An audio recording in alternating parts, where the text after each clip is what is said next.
Friends, ये meeting हमारे understanding globalisation subject की है। सेमेस्टर 6। ठीक है।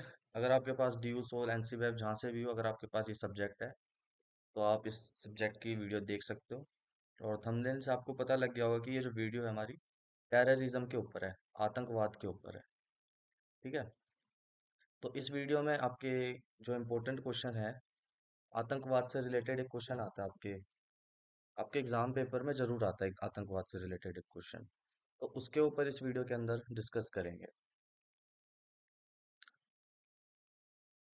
एक बात और, अगर आप इस चैनल पे फर्स्ट टाइम आए हैं तो इसको सब्सक्राइब कर सकते हो एंड आपको वीडियो सही लगती है, अच्छी लगती है, कुछ समझ आता है, इससे सीखने को मिलता है आपको, तो आप अपने अदर्स फ्रेंड्स के साथ जो भी इस सब्जेक्ट के रिगार्डिंग स्टडी कर रहे हैं उनको शेयर कर सकते हैं, ताकि आपके साथ साथ उनकी भी प्रिपरेशन हो जाए। एंड ये जो नोट्स हैं इनका लिंक मैंने डिस्क्रिप्शन में दे दिया है। टेलीग्राम पे जाके वहाँ से ये फ्री में डाउनलोड कर सकते हो आप लोग। ठीक है। तो चलो शुरू करते हैं अपना। एक बात और बोलना चाहूंगा कि इसके अलावा जितने भी इम्पोर्टेंट टॉपिक्स हैं उनकी जो प्लेलिस्ट मैं बना चुका हूँ पोल साइंस के रिगार्डिंग। हिस्ट्री के रिगार्डिंग भी बना रखी है मैंने, बट फिलहाल अभी पोल साइंस का एग्जाम चल रहा है। तो इसकी जो प्लेलिस्ट है आपको चैनल पे मिल जाएगी, प्लेलिस्ट सेक्शन में, जो बाकी के टॉपिक्स हैं। ठीक है। जितने भी टॉपिक्स मैंने करा रखे हैं वो ऐसे टॉपिक हैं जो 101% जरूर आते हैं। आपको एग्जाम पेपर में आपको देख के समझ आ जाएगा कि मैं सही कह रहा हूँ या नहीं कह रहा। तो आपके एग्जाम पेपर में ये जो क्वेश्चन जितने भी मैंने करा रखे हैं अंडरस्टैंडिंग ग्लोबलाइजेशन प्लेलिस्ट के अंदर, ये सारे टॉपिक आपके जरूर आएंगे। और उनमें उनमें से एक ये टॉपिक है आपका आज, कि आतंकवाद। आतंकवाद से रिलेटेड पूछ लेता है, कि आतंकवाद के कारण पूछ ले सकता है, आतंकवाद की चुनौतियां पूछ सकता है, आतंकवाद के प्रकार पूछ सकता है। तो ये जितने टाइप के क्वेश्चंस बन के आते हैं आपके एग्जाम में, उन सबको इस वीडियो के अंदर अंदर हम प्रिपेयर करेंगे अभी। तो शुरू करते हैं, परिचय से देखते हैं। पहले जिस पैटर्न में मैंने आंसर लिखे हुए हैं इसी पैटर्न में आपको लिखना है। पहले परिचय लिखेंगे, फिर अपना आंसर शुरू करेंगे। तो इसका थोड़ा इंट्रोडक्शन दे देते हैं टॉपिक का। अंतर्राष्ट्रीय आतंकवाद एक गंभीर और जटिल समस्या है। बहुत कॉमन सी बात है कि जो एक टेररिज्म है वो बहुत बड़ी समस्या है ग्लोबल लेवल पे, जिसने वैश्विक सुरक्षा और स्थिरता को खतरे में डाल दिया। क्या खतरे में डाल दिया इसने? सुरक्षा को और स्थिरता को। आपकी सुरक्षा को, अब एक देश की सुरक्षा को, और एक जो देश होता है स्टेबल रहता है उसकी स्टेबलाइजेशन को ये अनबैलेंस्ड कर देता है। एक आतंकवाद मतलब अर्थव्यवस्था, हर एक चीज को, स्थिरता को खराब कर देता है ये, अस्थिर कर देता है एक देश को। यह उन आतंकवादी गतिविधियों से संदर्भित करता है जो एक देश की सीमा को पार कर जाती है और विभिन्न देशों में भय, अस्थिरता फैलाने का प्रयास करती है। मतलब आतंकवाद की कोई सीमा नहीं है, ये सीमाओं के पार जाकर आतंकवाद हो जाता है। अभी अफगानिस्तान में एक ओसामा बिन लादेन था, तो उसने अमेरिका में हमला करा दिया था। वो बैठा अमेरिका में था लेकिन हमला अमेरिका में हो गया था। तो इसकी कोई सीमा नहीं है आतंकवाद की। ठीक है। विभिन्न देशों में भय और अस्थिरता फैलाने के उद्देश्य से आतंकवाद की इस चीज को अंजाम दिया जाता है। ठीक है। भय फैलाने को, अगर लोगों के मन में डर बसाने के लिए, अस्थिरता फैलाने के लिए। आतंकवाद का उद्देश्य हिंसा, धमकी और आतंक के माध्यम से राजनीतिक, धार्मिक, वैचारिक लक्ष्यों को प्राप्त करना। तो इसका उद्देश्य यही है कि ज्यादा से ज्यादा हिंसा फैलाया जाए, धमकी और अपहरण जैसी चीजों, समस्याओं, गतिविधियों को ये अंजाम देते हैं। ठीक है। और आतंकवाद जो है किसी देश की राजनीति, किसी देश के धर्म के ऊपर, या फिर वैचारिक, कोई उसका आतंकवाद का कोई विचार है कि वो सोचता है कि मैं इस लक्ष्य को प्राप्त कर लूं, उसका ऐसा विचार है, किसी विचारधारा से आतंकवाद का कोई मतभेद है, उसके खिलाफ भी ये हिंसा कर सकता है आतंकवाद। ठीक है। तो वैचारिक लक्ष्यों को प्राप्त करने के लिए उद्देश्य होते हैं इनके। ठीक है। हिंसा, धमकी और राजनीतिक अस्थिरता करना, धार्मिक, वैचारिक लक्ष्यों को प्राप्त करने के लिए आतंकवाद जैसी प्रक्रिया होती है। तो आतंकवाद के प्रमुख कारक क्या है, क्यों फैलता है आतंकवाद? पहला है धार्मिक और वैचारिक कट्टरता। धार्मिक और वैचारिक कट्टरता अंतर्राष्ट्रीय आतंकवाद के प्रमुख प्रेरक है। मतलब आतंकवाद को ज्यादा से ज्यादा फैलाने का कारण क्या रहता है, बड़ा कारण क्या रहता है? एक तो धर्म के नाम पे, और एक होता है वैचारिक कट्टरता, विचारों के नाम पे। मतलब उनके जो विचार होते हैं अगर किसी से मेल नहीं खाते, या फिर वो अपने विचारों को किसी और के ऊपर थोपना चाहते हैं, तो वो आतंकवाद का सहारा लेते हैं, आतंकवादी। ठीक है। या फिर ये धर्म के नाम पे। तो ये प्रमुख कारण है इसके। कई आतंकवादी संगठन अपने धर्म या विचारधारा को अन्य पर थोपने के लिए सहारा लेते हैं। ठीक है, आतंकवाद जो होते हैं वो अपनी विचारधारा को या अपने धर्म को दूसरों पर थोपने के लिए आतंकवाद का सहारा लेते हैं। जैसे कि अलकायदा है, आईएसआईएस है, ये आतंकवादी संगठन है। तो ये यही काम करते हैं जो अभी बताया है मैंने आपको। ठीक है, अलकायदा आईएसएस संगठन इस्लाम की अपनी कट्टर व्याख्याता का पालन करके करने वालों को ही सच्चा मुसलमान मानते हैं और बाकियों के खिलाफ हिंसा करते हैं। मतलब ये जो संगठन है, ये इस्लाम के जो संगठन के मैंने नाम बताए अभी आपको, आतंकवादी संगठन है जो, इनका मानना है कि जो अपनी कट्टर व्याख्या का पालन करे उनको ही सच्चा मुसलमान मानते हैं। कि मतलब जो अपनी जान की बाजी लगा दे, जैसे कि ये इनका मानना होता है, इनको इस तरह से ब्रेन वॉश कर दिया जाता है कुछ युवाओं को कि उन वो अगर मरेंगे तो उनको सीधा स्वर्ग मिलेगा, इस तरह का उनका ब्रेन वॉश कर दिया जाता है। और आतंकवादियों को एक शहीद के तौर पर उनको सम्मानित किया जाता है इन आतंकवादी संगठनों के द्वारा। ठीक है, तो जो ये आतंकवादी संगठन चलाते हैं, ये ब्रेन वॉश करते हैं और इस तरह से उनको बताते हैं अ, कि भगवान ने हमको इसी काम के लिए भेजा है, हमको मतलब गॉड ने इसीलिए भेजा है, अल्लाह ने इसीलिए भेजा है। इस तरह की बातों का इनका ब्रेन वॉश करा जाता है। तो और ये मानते हैं कि जो इस तरह की जो गतिविधि करता है, ठीक है, कट्टर व्याख्या का जो पालन करता है, वही सच्चा मुसलमान है। और बाकी जो इनकी बातों के विरोध में होता है, उनके खिलाफ ये हिंसक अभियान चलाते हैं ये संगठन। सेकंड एक रीजन तो ये है, और दूसरा है राजनीतिक अस्थिरता और विफल राज्य। राजनीतिक अस्थिरता और कमजोर शासन वाले देश आतंकवादी संगठनों के लिए आदर्श ठिकाने प्रदान करते हैं। मतलब जहां पे राजनीतिक अस्थिरता होता है, मान लो कि अफगानिस्तान का एग्जांपल लेते हैं, वहां पे राजनीतिक क्षेत्र में उनकी कोई पता नहीं है कौन पार्टी चला रहा है, कौन सा क्या नेता है, ठीक से नहीं पता, राजनीतिक अस्थिरता है वहां पे। और बहुत कमजोर शासन भी है अफगानिस्तान में। ठीक है, ऐसे जो देश होते हैं, ऐसे देशों को आतंकवादी संगठन चलाने के लिए एक पर्याप्त वातावरण मिलता है। ठीक है, मध्य पूर्व अफ्रीका, दक्षिण एशिया, कई देशों की सरकार आतंकवाद के खिलाफ सख्त कदम उठाने में सक्षम नहीं होती, जिससे ये संगठन सुरक्षित ठिकानों पर अपनी गतिविधि संचालित करते हैं। देखो, जो ये छोटी छोटी जो मतलब कि कमजोर देश होते हैं जहाँ पर राजनीतिक अस्थिरता होती है, इन जिनके पास इतनी सक्षम नहीं होते इस तरह की गतिविधियों के विरोध में बोलने के लिए, ऐसे जो देश होते हैं वहां पर ये संगठन सुरक्षित ठिकानों से अपनी गतिविधियां संचालित करते हैं, जहां पर इनको खिलाफ ज्यादा कार्रवाई नहीं कर पाती कोई देश की सरकार। जैसे कि तालिबान है। वैश्वीकरण और तकनीकी। तो वैश्वीकरण और तकनीकी प्रगति ने आतंकवादी संगठनों को अपनी विचारधारा फैलाने, नए सदस्यों को भर्ती करने में सक्षम बनाया। मतलब जब से टेक्नोलॉजी आई है और ग्लोबलाइजेशन आया है, वैश्वीकरण आया है, इसके कारण से क्या हुआ है कि इनको नए सदस्यों को भर्ती करने में और भी आसानी हो गई है आतंकवादी संगठनों को, अपनी विचारधारा को फैलाने में और नए संगठनों को भर्ती करने में। कैसे? इंटरनेट की मदद से, सोशल मीडिया का उपयोग करके।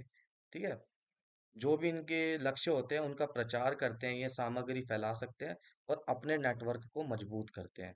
ठीक है, तो वैश्वीकरण और तकनीकी के माध्यम से भी जो नए सदस्यों को भर्ती करने में इनको आसानी हुई है आज के टाइम पे, तकनीकी की उससे मदद से, सहायता से। ठीक है, इंटरनेट और सोशल मीडिया का उपयोग करके ये संगठन तेजी से प्रचार सामग्री फैला सकते हैं और अपने नेटवर्क को मजबूत करते हैं। तो एक तरह से कह सकते हैं कि इंटरनेट के आने से भी इनको और भी ज्यादा मजबूती मिली है, और इंटरनेट और तकनीकी के कारण भी इसको फैलने में और प्रसार करने में और भी सहायता हुई है आतंकवाद। फिर है आर्थिक विषमता और गरीबी। आर्थिक विषमता, गरीबी भी आतंकवाद के उदय में महत्वपूर्ण भूमिका निभाती है। बेरोजगारी, सामाजिक अन्याय, आर्थिक असमानता के कारण कई युवा आतंकवादी संगठनों की ओर आकर्षित होते हैं। देखो, अगर आपके पास पैसे नहीं होंगे और आपके खाने के लिए आपके पास रोटी नहीं है, तो आप जाहिर सी बात है, कुछ भी कर दोगे, कुछ भी करने के लिए तैयार हो, किसी को किसी की जान लेने के लिए तैयार हो, अगर आपने कई हफ्तों से खाना नहीं खाया, आपके घर में दिक्कत है बहुत ज्यादा। तो इस तरह के जो लोग होते हैं, जहाँ पर बेरोजगारी होती है, आर्थिक रूप से जो युवा बिल्कुल टूट चुके होते हैं, आर्थिक स्थिति उनकी खराब रहती है, गरीबी होती है वहां जहाँ पे, तो एक गरीबी और आर्थिक कमजोरी, ठीक है, इनके कारण भी आतंकवाद के उदय में महत्वपूर्ण भूमिका निभाते हैं। कि मतलब जहाँ गरीबी होती है, ठीक है, तो बेरोजगारी जैसी जो समस्याएं हैं, सामाजिक अन्याय और आर्थिक असमानता, जहाँ पे असमानता हो आर्थिक तौर पर, मतलब बहुत ज्यादा गरीब लोग हों, तो वहां पर ये जो आतंकवादी है, ये आतंकवादी संगठन युवाओं को आकर्षित करती है उनको, कि हम आपको ये रोजगार देंगे और आर्थिक स्थिति का वादा स्थिरता का वादा करते हैं ऐसे संगठन, की हमारे लिए काम करे और हम आपको रोजगार देंगे और आर्थिक स्थिरता देंगे। तो एक गरीबी का भी रोल कह सकते हैं हम, कि गरीबी और आर्थिक कमजोरी, इसके कारण भी आतंकवाद फैलता है। अंतर्राष्ट्रीय संघर्ष और हस्तक्षेप, अंतर्राष्ट्रीय संघर्ष और सैन्य हस्तक्षेप ने भी आतंकवाद को बढ़ावा दिया है। देखो, इस लाइन को एक उदाहरण के साथ समझते हैं। यहाँ उदाहरण दिया हुआ है कि अफगानिस्तान और इराक में अमेरिकी सैन्य हस्तक्षेप ने न केवल स्थानीय अस्थिरता बढ़ाई, बल्कि आतंकवादी संगठनों को नए अनुयायी और संसाधन भी प्राप्त किए। देखो, जब अमेरिका है, अमेरिका ने अफगानिस्तान में हस्तक्षेप किया था, इराक में भी हस्तक्षेप किया था, यहाँ पर उनके ऊपर हमले किए थे। जब 9/11 की घटना घटित हुई थी, तो अमेरिका ने इराक के ऊपर हमला कर दिया था, शक के आधार पर कि इन्होंने हमारे ऊपर ये हमला करवाया है। ठीक है। 9/11 की जो घटना है, आगे की अभी आगे और पढ़ेंगे उसको ब्रीफली। बट जो अमेरिका की जो सेना थी, उसने अफगानिस्तान में भी हस्तक्षेप करा है, इराक में भी हस्तक्षेप करा है। तो ये जो सैन्य हस्तक्षेप होते हैं, इससे क्या होता है, उन जहाँ पे हस्तक्षेप किया जा रहा है, उन देश की राजनीति में इन्वॉल्वमेंट कर रहा था जो अमेरिका, उन देश के अंदर जाके, तो इससे इससे अस्थिरता बढ़ती है। ठीक है, अस्थिरता बढ़ती है। अब जहाँ पे अस्थिरता होती है, वहां पे आतंकी संगठनों को नए अनुयायी और संसाधन भी प्रदान किए जाते हैं। मतलब अस्थिरता होती है, तो उससे जो है आतंकवाद को फैलने में और मदद मिलती है। ठीक है, और बल्कि आतंकवादी जो संगठन होते हैं, उनको नए नए साधन संसाधन भी प्रदान हो जाते हैं इस तरह से। तो जो संघर्ष, अंतर्राष्ट्रीय संघर्ष होता है, उसमें अगर हम हस्तक्षेप करते हैं एक दूसरे की जाके वहां पे, तो इससे अस्थिरता फैलती है और आतंकवाद को बढ़ावा मिलता है। सांस्कृतिक पहचान का संकट, वैश्वीकरण के साथ सांस्कृतिक टकराव और पहचान का भी संकट आतंकवाद को बढ़ा देता है। देखो, जहाँ पे यह वर्ड बोला गया है कि सांस्कृतिक टकराव, मतलब जो दो अलग अलग जो संस्कृतियां होती हैं, उन दोनों के बीच में जो टकराव होता है, मान लो कि हमारे देश में हिंदू मुस्लिम्स का बहुत ज्यादा होता है, कि हिंदू कल्चर ऐसा है और मुस्लिम कल्चर ऐसा है, तो इन दोनों के बीच में बहुत ज्यादा टकराव रहता है इन दोनों की संस्कृति को लेके। ठीक है, तो जहाँ पर सांस्कृतिक टकराव होता है, वहां पर भी आतंकवाद को बढ़ावा मिलता है। कई लोग अपनी सांस्कृतिक धर्म पहचान को खतरे में पाते हैं और आतंकी संगठनों द्वारा प्रस्तुत चरमपंथी विचारों की ओर आकर्षित होते हैं। मतलब जहां पर लगता है कि हमारा जो धर्म है वो खतरे में है, हमारी धर्म की पहचान खतरे में जा रही है, तो ऐसे में क्या करते हैं कई लोग, आतंकवादी संगठनों की ओर आकर्षित होते हैं। ठीक है। अब 9/11 की घटना देख लेते हैं। ये 9/11 की घटना, मतलब ये जो डेट है 9/11, ठीक है, जैसे 9/11/2021, 2001, देखो महीना जो था 11वां था। ठीक, देखो सॉरी, मतलब 11 सितंबर, डेट जो थी 11वीं थी, डेट जो थी 11 थी, और महीना जो था सितंबर का, सितंबर मीन्स 9। तो ये इस तरह से 9/11 है। ठीक है, तो 9/11 की घटना में ये अमेरिका में हुई थी। 11 सितंबर 2001 को अलकायदा आतंकवादी संगठन ने संयुक्त राज्य अमेरिका पर एक विनाशकारी हमला किया था। ठीक है, तो 11 सितंबर को 2001 में अल कायदा संगठन के द्वारा एक आतंकवादी हमला किया गया था अमेरिका के ऊपर। इसमें क्या हुआ था, इस हमले को 9/11 के रूप में जाना जाता है। ठीक है, ये जो घटना घटित हुई थी, ये जो हमला किया गया था, ये 9/11 के रूप में जाना जाता है इसको। इस हमले में चार विमानों को अपहरण कर लिया था। मतलब जो चार एरोप्लेन्स होते हैं उनको हाईजैक कर लिया गया था या अपहरण कर लिया गया था आतंकवादी संगठनों के द्वारा। उनमें से दो को न्यूयॉर्क शहर के वर्ल्ड ट्रेड सेंटर के ट्विन टावर से टकरा दिया गया था। मतलब एक बिल्डिंग थी जिसका नाम था ट्विन टावर। ठीक है, उस बिल्डिंग का नाम था ट्विन टावर। ठीक है, उसको वहां पर वर्ल्ड ट्रेड सेंटर है उसको। तो वर्ल्ड ट्रेड ट्रेड सेंटर होता था वहां पे, WTS। ठीक है, तो वहां पे न्यूयॉर्क में थी और ये बिल्डिंग, तो उससे जो है उस बिल्डिंग में दो जो प्लेन्स थे, जो विमान हाईजैक कर लिए गए थे, उनको इन बिल्डिंग से टकरा दिया गया था। मतलब टकरा दिया था क्या, और फिर इस तरह से स्थिति बन गई थी। जबकि तीसरे को वॉशिंगटन डीसी में, पेंटागन में। देखो, वॉशिंगटन डीसी एक राज्य का नाम है, अमेरिका में एक राज्य है। तो वहां पर तीसरे वॉशिंगटन डीसी में एक पेंटागन टावर है। तीसरे विमान को पेंटागन टावर से टकरा दिया गया और चौथे विमान को पेंसिल्वेनिया पेंसिल्वेनिया के खेत में गिरा दिया गया था। ठीक है, चौथे विमान को एक खेत में गिरा दिया गया था। तीसरे विमान को वॉशिंगटन डीसी में पेंटागन टावर से टकरा दिया गया था। और जो दो विमान थे, उन दो विमानों को वर्ल्ड ट्रेड सेंटर के ट्विन टावर से टकरा दिया गया था। मतलब टोटल चार जो थे प्लेन थे, और उनको वो सारे के सारे क्रैश हो गए थे। तो इसके कारण क्या हुआ था कि 3,000 लोगों की मौत हुई थी। 3,000।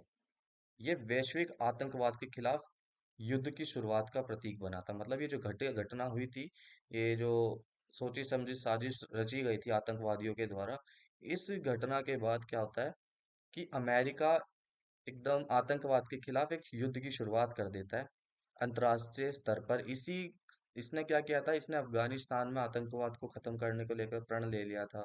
और ओसामा बिन लादेन को भी मार दिया था अमेरिका ने। और इराक के ऊपर भी हमले किए थे इसने, कई देशों के ऊपर प्रतिबंध लगा दिए थे इस घटना के बाद से, शक के आधार पे। तो ये घटना थी 9/11 की। अब आतंकवाद पर नियंत्रण के उपाय, कैसे नियंत्रण किया जाए इनके ऊपर। तो पहला है अंतर्राष्ट्रीय सहयोग। अंतर्राष्ट्रीय आतंकवाद से निपटने के लिए वैश्विक सहयोग की आवश्यक है। मतलब जो वर्ल्ड लेवल पे एक दूसरे का अगर कंट्री सहयोग करती है, तो इससे आतंकवाद को निपटने में आसानी होगी। देशों को खुफिया जानकारी साझा करनी चाहिए। जो खुफिया सीक्रेट इंफॉर्मेशन होती है, उसको इस्तेमाल करना चाहिए आपस में, इंटरनेशनल लेवल पे एक दूसरे के साथ। संयुक्त सैन्य अभ्यास करने चाहिए। मतलब कि सेना प्रैक्टिस करनी चाहिए वॉर्स को। मतलब अमेरिका और इंडिया की जो सेना होती है, वो करती है, अभ्यास करती है एक दूसरे के साथ। युद्ध के क्षेत्र में किस तरह से लड़ा जाए, इस तरह से अभ्यास करा जाता है।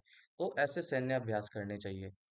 और एक दूसरे के साथ मिलकर आतंकवाद विरोधी रणनीति को बनाना चाहिए।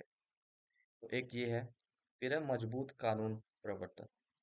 आतंकवादियों को आतंकवादियों और उनके समर्थकों को पकड़ने और सजा देने के लिए मजबूत कानूनी ढांचे और प्रभावी प्रवर्तन एजेंसियां बनानी चाहिए।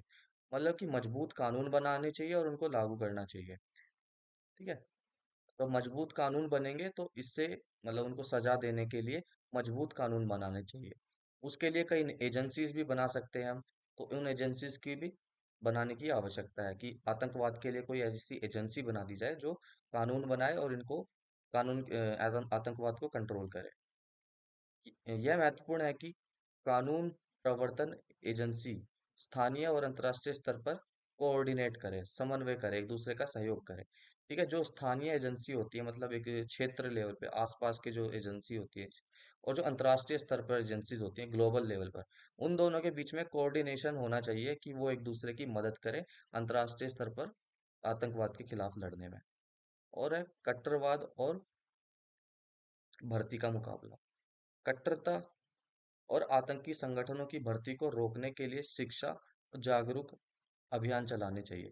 मतलब जब अगर हम लोगों को शिक्षित करेंगे और जागरूक करेंगे, तो इससे भी आतंकवाद को कंट्रोल किया जा सकता है। युवाओं को रोजगार दें और आर्थिक असमानता को कम किया जाए। मतलब जो गरीबी है उसको खत्म करा जाए, और रोजगारों के अवसर प्रदान करने से भी आतंकवाद को हम कंट्रोल कर सकते हैं। तकनीकी निगरानी और साइबर सुरक्षा। साइबर सुरक्षा देखो, तकनीकी मतलब टेक्नोलॉजी के ऊपर ध्यान देना चाहिए और साइबर सुरक्षा के ऊपर भी देखना चाहिए। इसमें क्या है कि इंटरनेट और सोशल मीडिया पर आतंकी गतिविधियों की निगरानी और उन्हें रोकने के लिए तकनीकी निगरानी और साइबर सुरक्षा को मजबूत करना आवश्यक है। मतलब जो इंटरनेट पे जो सोशल मीडिया है, इनके ऊपर निगरानी रखने की आवश्यकता है। इन चीजों के ऊपर जो मतलब क्योंकि आजकल जो है इंटरनेट पे ही ज्यादातर जो आतंकवाद है अपनी गतिविधियों को मतलब एक दूसरे से कम्युनिकेट करने के लिए, बातचीत करने के लिए, कनेक्टेड रहने के लिए इंटरनेट और सोशल मीडिया का इस्तेमाल करते हैं। आतंकवादी गतिविधियों को अंजाम देने के लिए भी इंटरनेट का इस्तेमाल करते हैं। ठीक है, तो तकनीकी निगरानी और साइबर सुरक्षा को मजबूत करना चाहिए हमें। साइबर सुरक्षा मतलब सिक्योरिटी बढ़ानी चाहिए टेक्नोलॉजी के फील्ड में। डिजिटल प्लेटफॉर्म पर चरमपंथी सामग्री के प्रसार को रोकने के लिए सख्त नियम और नीतियां लागू करनी चाहिए। मतलब जो डिजिटल प्लेटफॉर्म्स है हमारे, उनके ऊपर सख्त नियम बनने चाहिए और नीतियां बनानी चाहिए जिस ताकि आतंकवाद का प्रसार रोका जा सके। फिर है राजनीतिक स्थिरता और विकास। राजनीतिक स्थिरता और विकास को बढ़ावा देना आतंकवाद के खिलाफ लड़ाई में महत्वपूर्ण है। देखो, राजनीतिक जहां पर स्थिरता बनी रहेगी, जहां पे अस्थिरता होगी वहां पर तो आतंकवाद फैलता ही फैलता है। लेकिन जहां पे स्थिरता रहेगी, मतलब आपने कभी देखा है कि कोई विकसित देश आतंकवाद को प्रमोट कर रहा है? नहीं देखा होगा। जो भी देश करते हैं वो अल्प विकसित देश होते हैं, कमजोर देश होते हैं, वहीं पे आतंकवाद ज्यादा फैलता है। जहां पर राजनीतिक स्थिर रहेगी, विकास को बढ़ावा दिया जाएगा, वहां पे आतंकवाद के खिलाफ लड़ाई लड़ने में सहायता मिलेगी, आसान रहेगी। स्थिर और विकासशील समाजों में आतंकवादी संगठनों के लिए समर्थन और भर्ती के कम अवसर हो जाएंगे। मतलब जो अगर लोग के पास लोग विकसित हो जाएंगे, देश विकसित हो जाएंगे, राजनीतिक स्थिरता हो जाएगी, राजनीतिक एकदम स्टेबल रहेगी, अच्छी रहेगी, तो इससे आतंकवादी संगठनों को भर्ती के अवसर कम हो जाएंगे कि वो भर्ती नहीं कर पाएंगे और आतंकवादियों की लोगों को अपनी तरफ नहीं खींच पाएंगे। अब ये लास्ट टॉपिक है हमारा आतंकवाद के प्रकार। तो प्रकार देख लेते हैं। आतंकवाद, राजनीतिक आतंकवाद। यह आतंकवाद राजनीतिक उद्देश्यों की प्राप्ति के लिए किया जाता है। मतलब राजनीतिक उद्देश्यों की प्राप्ति के लिए किया जाता है। इसमें सरकार को राजनीतिक अस्थिर करना, राजनीतिक परिवर्तन लाना या किसी विशेष राजनीतिक विचारधारा को बढ़ावा देना। देखो, जहाँ पे राजनीतिक परिवर्तन ला देना मतलब कि पहले अफगानिस्तान में किसकी सरकार थी, वो अपना अलग से सरकार बना था, लेकिन वहां पर राजनीतिक परिवर्तन लाके तालिबान ने उसके ऊपर कब्जा करके अपनी सरकार बना ली वहां पे तालिबान ने अफगानिस्तान में। तो राजनीतिक परिवर्तन ला दिया। कैसे? आतंकवाद की सहायता से किया उसने। और राजनीतिक अस्थिरता फैलाना, ये आतंकवाद राजनीतिक आतंकवाद में आ जाता है। फिर है धार्मिक आतंकवाद। धार्मिक आतंकवाद वो जो धर्म के नाम पर आतंकवाद फैलाया जा सके। धार्मिक आतंकवाद धर्म उद्देश्यों या विचारों को थोपने के लिए किया जाता है। अपने विचारों को, अपनी संस्कृति को, अपने धर्म को दूसरों पे थोपने के लिए इसका इस्तेमाल किया जाता है। जबरदस्ती धर्म परिवर्तन करवा देना, इस तरह की स्थिति। इसमें धर्म के नाम पर हिंसा, भय और आतंक फैलाना शामिल है। ठीक है, रिलीजन के नेम पे लोगों के साथ हिंसा की जाती है और आतंक फैलाया जाता है इसमें। राज्य प्रायोजित आतंकवाद, इसको मैं ऐसे ही बता देता हूँ। राज्य प्रायोजित आतंकवाद वो होता है जहाँ पे एक देश के अंदर राजनीतिक मान लो कि पाकिस्तान है, तो वहां पे ऐसे राजनीतिक आतंकवादी संगठनों को ट्रेनिंग देना, प्रशिक्षण करना, उनको सहायता देना, उनको फंडिंग देना।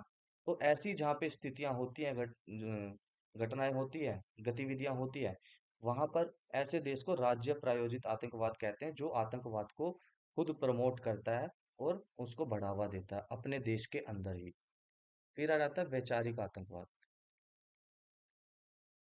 यह किसी विशेष विचारधारा जैसे कि साम्यवाद, फासीवाद, कट्टरपंथी आर्थिक सिद्धांतों के प्रचार के लिए किया जाता है। उदाहरण 1970-80 के दशक में। अभी देखो, ऐसे समझो इसको। वैचारिक आतंकवाद मतलब वैचारिक शीत युद्ध क्यों हुआ था? शीत युद्ध दो वैचारिक मतभेद था सोवियत संघ और अमेरिका के बीच में। एक तो था पूंजीवादी वाला और एक तो था साम्यवादी वाला। तो दोनों में वैचारिक मतभेद था, तो दोनों एक दूसरे के अंगेस्ट होंगे, एक दूसरे के खिलाफ हो गए थे। तो जहां पर वैचारिक मतभेद होता है, वैचारिक आतंकवाद मतलब कि विचार ना मेल खाना दो संगठनों के बीच में, तो इसके कारण भी आतंकवाद फैलता है। साइबर आतंकवाद, यह आतंकवाद सूचना प्रौद्योगिकी मतलब इंफॉर्मेशन एंड टेक्नोलॉजी और इंटरनेट के माध्यम से किया जाता है। मतलब ये जो साइबर आतंकवाद होता है, इसमें इंटरनेट की सहायता से आतंकवाद की गतिविधियों को अंजाम दिया जाता है। इसमें साइबर हमले, डेटा चोरी, महत्वपूर्ण सूचना प्रणालियों को नुकसान पहुंचाया जाता है। जैसे कि आपने सुना होगा कि आज साइबर अटैक हुआ, चाइना के हैकर्स ने भारत की ब्रांच पे हमला किया। इस तरह की गतिविधि सुनी होगी आपने, चीजें सुनी होंगी। तो ये क्या करते हैं, इस तरह के साइबर आतंकवादी डाटा चोरी कर सकते हैं, कोई आपकी महत्वपूर्ण इंफॉर्मेशन हो आपके देश के बारे में। तो और जो सूचना प्रणालियां होती हैं उनको नुकसान पहुंचाया जाता है साइबर आतंकवाद के अंतर्गत। ये ज्यादातर कहाँ हमला करते हैं, ये महत्वपूर्ण सरकारी वित्तीय वेबसाइट्स पर हमला करते हैं ऐसे आतंकवादी, सरकार की वेबसाइट जहाँ पे होती है उधर। अब है लास्ट है ये नरसंहार आतंकवाद, सिक्स्थ। तो इस प्रकार का आतंकवाद किसी विशेष जाति, धर्म, संस्कृति, समूह को प्राप्त करने के उद्देश्य से किया जाता है। मतलब ये जो नरसंहार है, ये क्यों होता है, ये इसलिए होता है क्योंकि किसी धर्म या संस्कृति के उद्देश्य को प्राप्त करने के लिए किया जाता है ये आतंकवाद। ठीक है। इसमें क्या होता है, इसमें बड़े पैमाने पर हत्या की जाती है, नरसंहार किया जाता है, मतलब हिंसा, मारपीट और हिंसा शामिल होती है नरसंहार आतंकवाद के बाद। इसके अंदर आपको नाम से ही समझ आ रहा होगा ये। ठीक है। तो ये विभिन्न प्रकार के आतंकवाद हैं जो विभिन्न उद्देश्यों, कारणों, तरीकों के आधार पर परिभाषित हैं। जो भी मैंने आपको अभी ऊपर बताए हैं, ये विभिन्न प्रकार के आतंकवाद है जो अपने अपने उद्देश्यों के लिए काम कर रहे हैं, अपने उद्देश्यों के लिए हिंसा फैला रहे हैं। प्रत्येक प्रकार की अपनी विशिष्ट चुनौती और सुरक्षा खतरे हैं, जिन्हें समझना और उन प्रतिक्रिया देना आवश्यक है। तो हर एक जो आतंकवाद है उसकी अपनी अपनी चुनौतियां हैं, उनसे निपटने के लिए हमारे पास उनकी चुनौतियां हैं, हमको हमारे पास कि हम उनसे कैसे लड़ें। सुरक्षा के लिए खतरा बना हुआ है, तो हमको इनके ऊपर भी प्रतिक्रिया करने की आवश्यक है, इनको कंट्रोल करने की जरूरत है। ठीक है। ये निष्कर्ष है, इसको आप रीड कर लेना। निष्कर्ष लास्ट में जरूर लिखना चाहिए आपको। तो ये टॉपिक आपका कंप्लीट होता है। एंड अगर ये नोट्स आपको चाहिए, टेलीग्राम पर है। और अगर वीडियो अच्छी लगी है तो चैनल को सब्सक्राइब कर लेना। और कहीं पे कोई आपका डाउट है तो उसको आप कमेंट्स में लिख सकते हैं, मैं आपका रिप्लाई कर दूंगा। ठीक है। सब्सक्राइब जरूर कर लेना, बिकॉज इसकी एक वीडियो और आएगी जो लास्ट होएगी अब। Thank you.